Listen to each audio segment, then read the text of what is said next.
Hello, I'm Mandy Guess. On this episode of Ask Though, we'll be talking about the general obligation bond election coming up on November the 8th.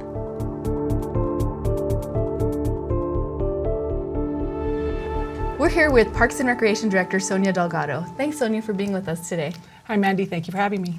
So voters are being asked to consider $5 million for the next phase of the East Mesa Public Recreation Complex. Can you tell us more about that project? Sure. So the first phase, as you know, started with Go Bond 2018, and we had a master plan done in that process as well. So the second phase is just a continuation of the current master plan.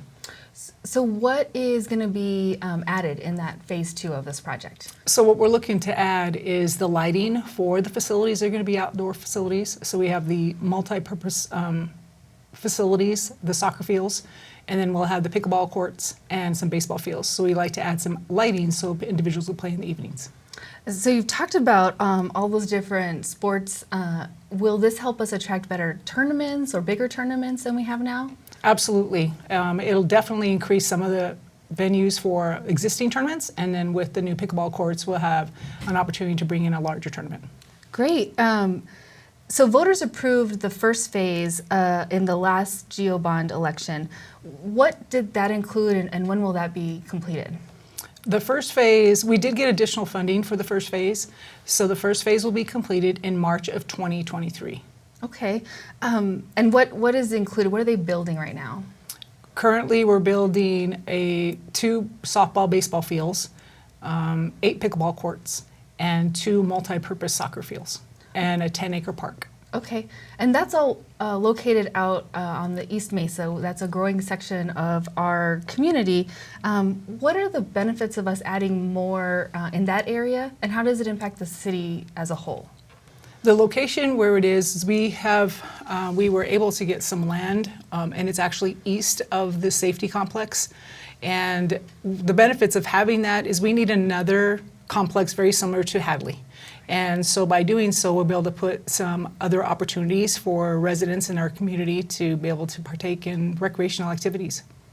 Great. And so how do we see that? You said there's also a park there. Do we see families using that on the weekend? Is this like a community park? This will definitely be another community park that we could add to the list of community parks we currently have.